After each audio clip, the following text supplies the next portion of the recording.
할렐루야. 아멘. 오늘도 주님의 몸된 교회를 위해 헌신하는 분들을 축복하시는 하나님을 찬양합니다. 헌신을 다른 말로 표현하면 희생입니다. 예수님은 한 영혼을 구원하기 위해 이 세상에 오셔서 희생하셨습니다. 누가복음 19장 10절입니다. 인자가 온 곳은 예수님이 온 곳은 잃어버린 자를 찾아 구원하려 함이니라. 죄 없으신 예수님께서 십자가에서 피 흘려 죽으심은 죄인을 구원하시기 위한 존귀한 희생입니다. 희생은 값진 것이며 열매입니다. 농부의 희생은 가을에 거둬들입니다. 선수들의 희생은 경기로 증명할 수 있습니다. 성도의 희생에는 상급과 참된 평안과 기쁨이 있습니다.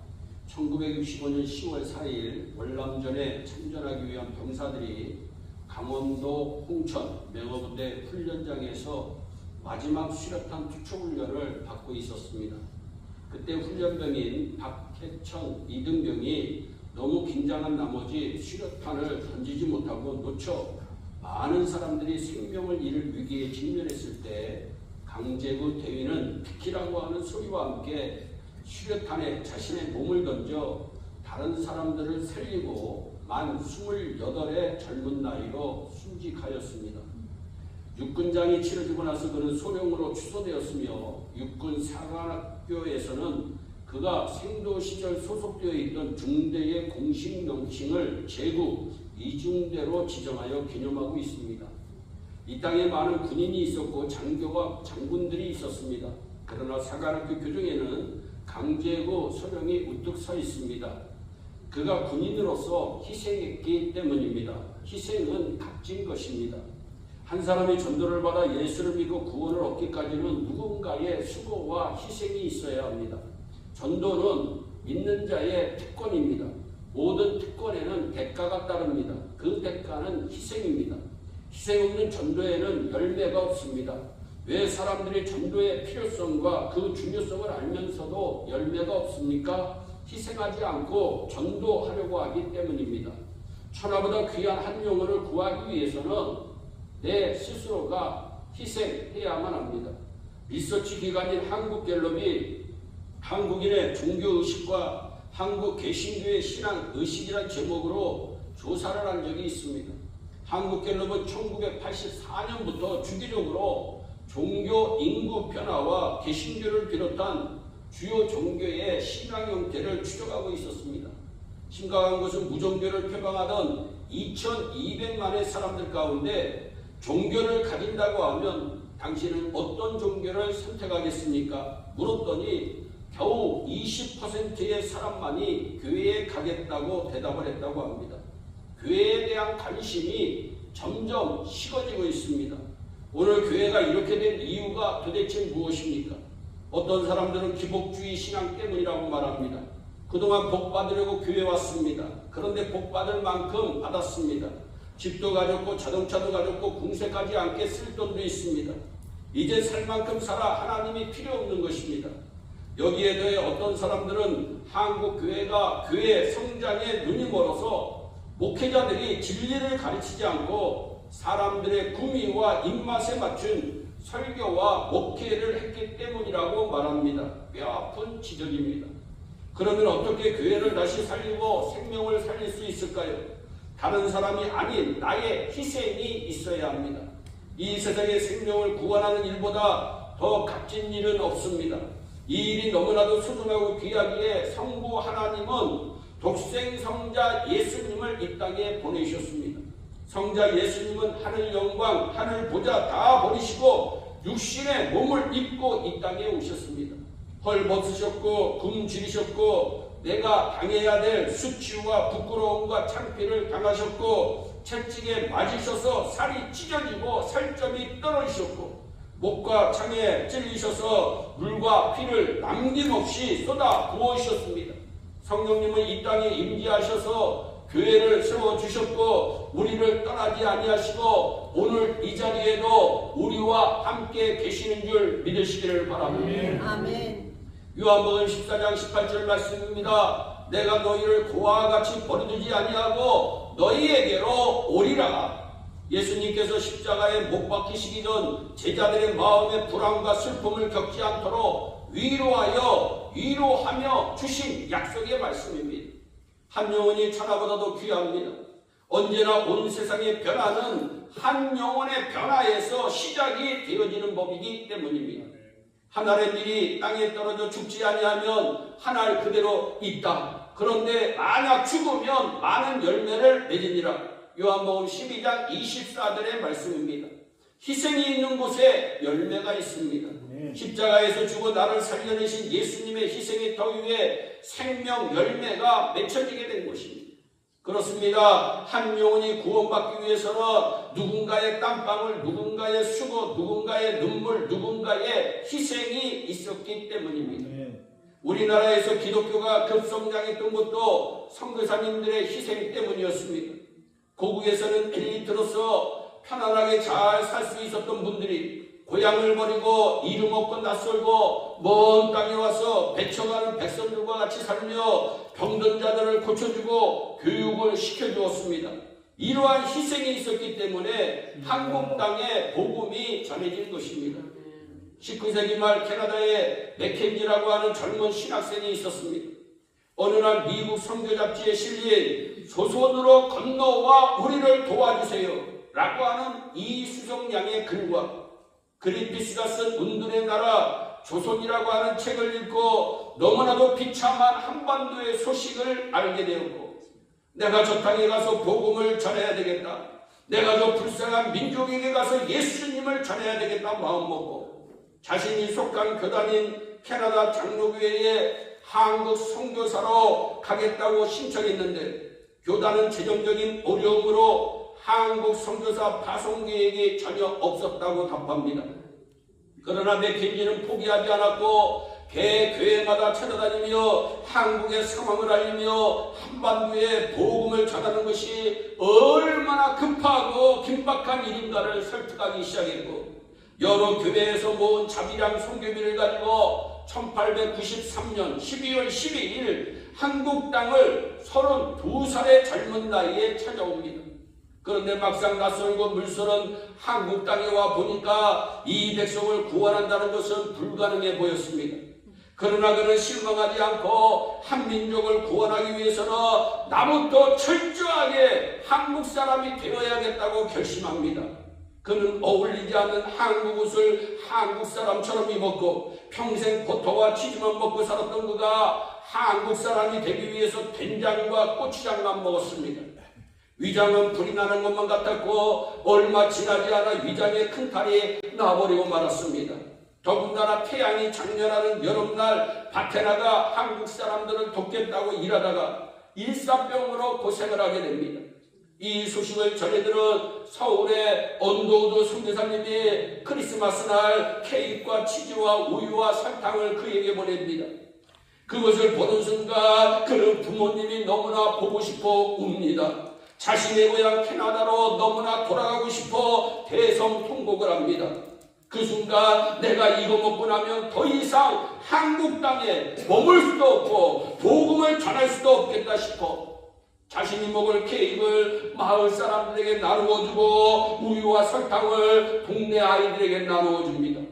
그리고 그날 그는 더 많은 된장과 고추장을 먹었다고 합니다.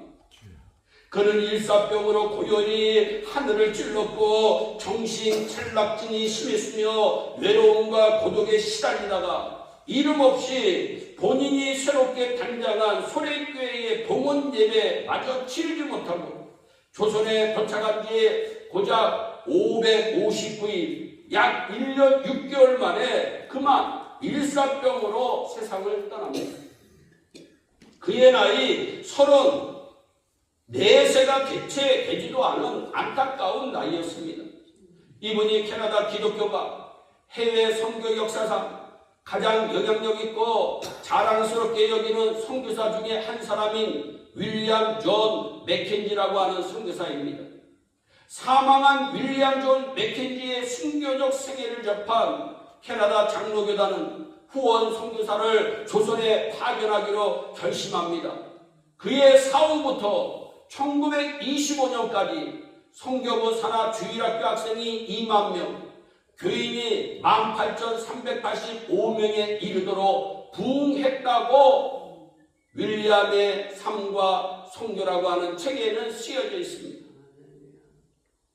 여러분, 한 사람의 미랄이 죽자 약 2만 명의 사람들이 예수를 믿는 역사가 일어납니다. 어린아이들을 포함해서 한국 땅에 4만 명의 그리스도인이 생겨난 것입니다. 영국 하노바 교회는 지금부터 187년 전인 1839년 토마스 선교사를 한국 땅에 보냈습니다. 토마스 선교사는 27살의 젊은 나이에 선교의 비전을 품고 중국 땅에 건너왔으나 얼마 지나지 않아 꽃다운 나이에 아내를 잃어버립니다. 선교에 왔는데 아내를 잃어버립니다. 선교에 와서 복을 받아야 되는데 사랑하는 아내를 잃어버립니다. 너무나도 실망했습니다. 아내를 잃어버린 상처같이 아물기도 전에 그런데 비참한 한국 땅의 소식이 그에게 들어옵니다. 그는 다시 배를 타고 대동강변에 도착합니다. 당시 대원군의 세국 정책으로 인하여 서방 사람들만 보면 죽이기에 혈안이 되어왔던 관군들이 그 배에 불을 지릅니다.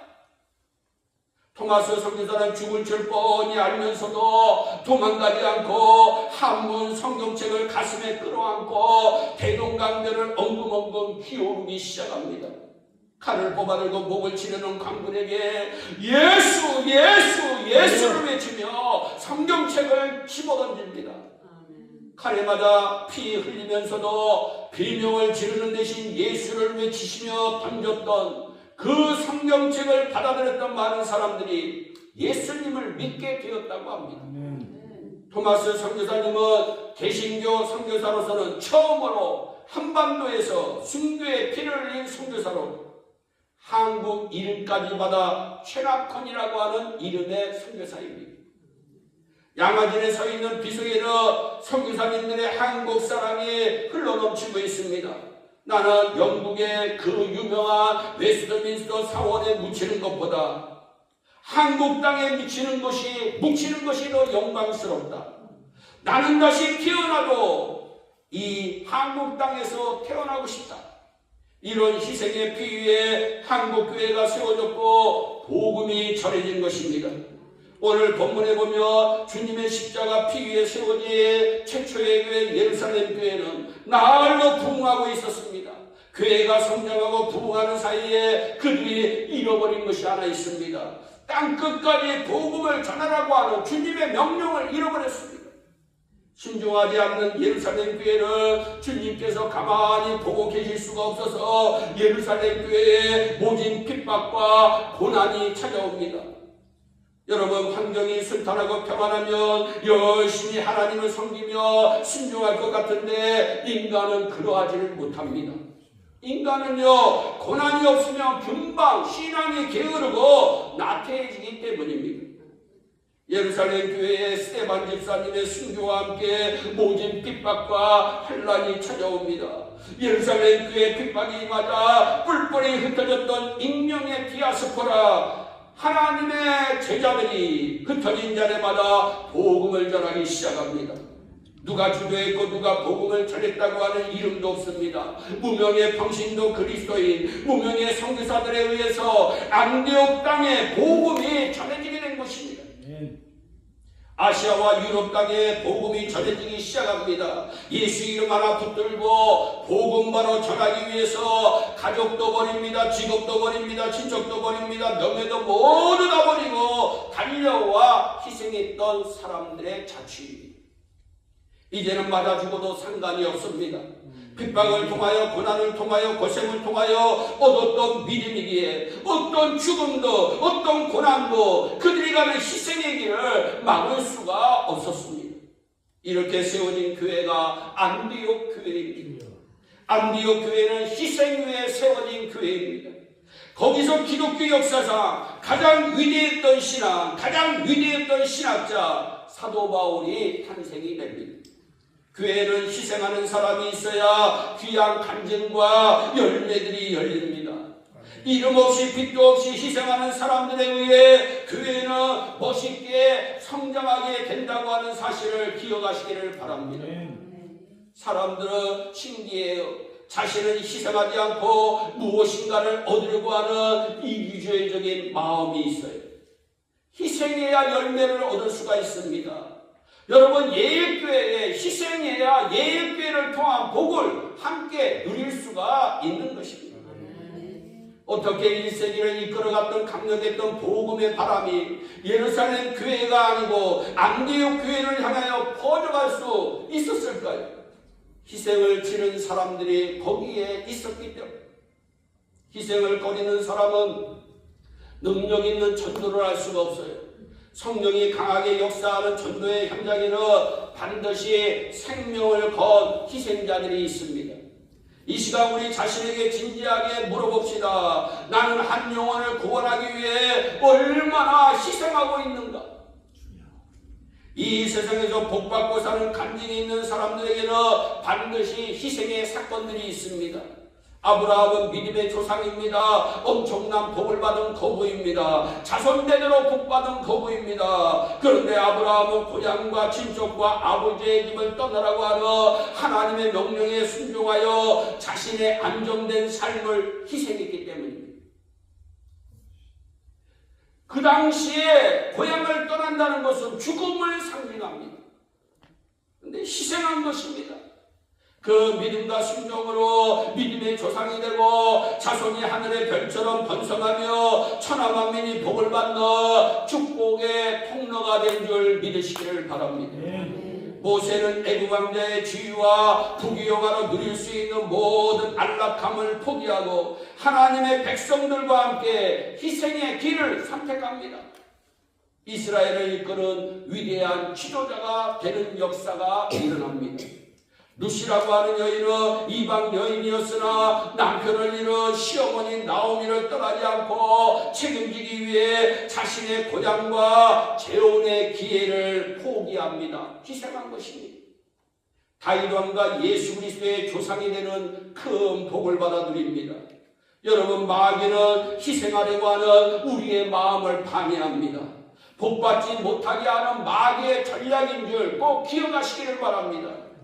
희생해본 사람이 더 큰 희생을 해서 복을 받는 것입니다. 아멘. 여러분, 희생의 맛을 알기 때문입니다. 아멘. 희생의 맛을 아는 거예요. 제가 LA에 집회 갔더란 교회는 여러분 권사님이 1년에 100만 불 헌금합니다. 상상을 초월하는 헌금입니다. 그런데 그가 처음서부터 100만 불을 헌금했을까요? 아닙니다. 여러분, 자기의 믿음을 키워나간 거예요. 희생한 거예요. 내 것을 손해본다고 생각하지 않고 주님이 나에게 주신 것을 돌려드린다고 생각한 거예요. 놀라운 역사가 일어나 그 교회는 이제 망한다. 그 교회는 이제 건축하다가 망했다. 이제 그 교회는 사람들이 안 갈 것이다. 여러분, 그 지역에 있는 모든 신분들이 그 교회 목사를 공격하고 했지만 지금은 다시 일어나 영광스러운 교회로 하나님 앞에 영광을 올려드리고 있습니다. 돈 하나 안 가지고 하나님이 건물까지 주어가지고 얼마나 영광스러운 교회로 하나님께 봉헌하는지 모릅니다. 여러분, 희생이 있어야 복이 많은 것입니다. 여러분들은 예일교회를 언제서부터 섬기셨나요? 그리고 예일교회를 섬기면서 어떠한 희생을 하셨다고 여러분들은 과연 얘기할 수 있을까요?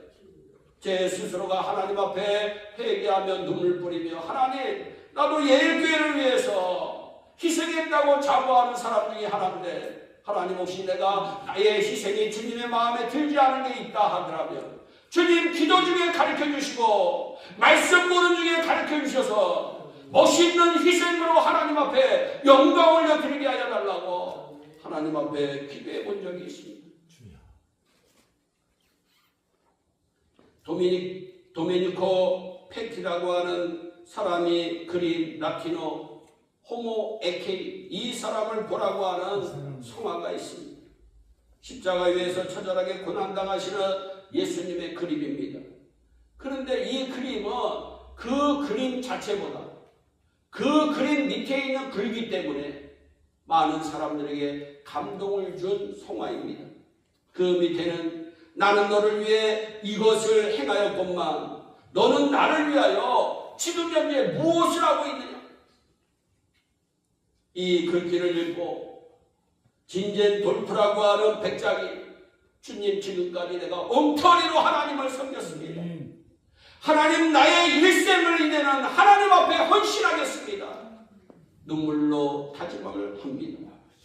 또한 19세기 영국의 독실한 기독교 시인이자 찬송가 작사가인 프란시스 리들리 하버갈이 그 글귀를 읽고 난 뒤에 하나님 앞에 대성통곡하며 눈물로 시를 쓰는데, 내 너를 위하여 몸보려 피 흘려 내 죄를 속하여 살 길을 주었다. 널 위해 몸을 주었건만 너는 무엇을 나에게 주겠느냐? 내 몸을 희생했건만 너 무엇하느냐? 내 몸을 희생했건만 너 무엇하느냐? 내 죄를 대속했건만 너 무엇하느냐? 내 죄를 대속했건만 너 무엇하느냐? 이 시가 찬송가로 311장으로 우리에게 불려집니다. 또한 그는 하나님의 은혜가 너무나도 감격스러워서 나의 생명을 주님께 드립니다.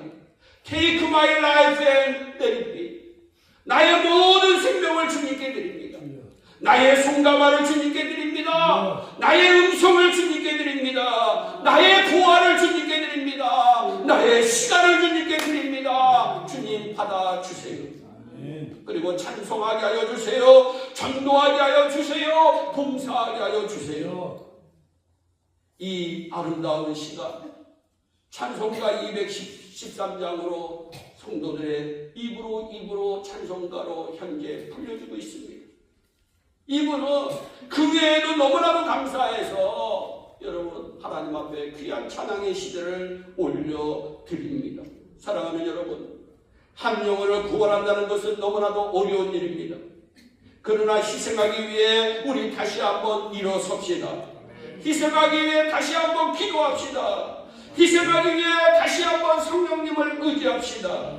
하나님께서 우리에게 맡겨준 이 도시를 가슴에 끌어안고 희생 한번 해봅시다. 내 눈에 보여주신 수많은 영혼들을 가슴에 품고 희생 한번 해봅시다. 주님, 나를 살려주세요. 나에게 성령을 거두어가지 말아주세요. 다시 한번 은혜의 불길, 성령의 불길 타오르게 하여 주셔서 한 영혼의 구원에서부터 이 커다란 불길은 시작된다고 하는 사실을 꼭 기억하시기를 바랍니다. 이번 9월 10일, 11일, 12일 하나님이 예일교회에 주시기 위해서 예비된 부흥 집회라고 저는 믿습니다. 여러분, 이 부흥 집회를 위해서 마귀는 희생하지 않도록 우리의 마음에 얼마나 장난질을 치는지 모릅니다. 희생하기로 마음을 먹읍시다. 그리고 수많은 영혼들이 예일교회에 몰려와 다시 한번 예일교회를 향한 하나님의 놀라운 계획을 섬겨드리는 축복의 역사를 우리들의 두 눈으로 보기를 간절히 소원합니다. 이제는 정상적으로 나아가면 7월달이면 매매가 완료된다고 합니다. 그 전까지 우리는 희생하며 전도해야 됩니다. 하나님이 다 펼쳐주고 여러분, 내가 복 누리려고 하면 하나님께 얼마나 미안하겠어요.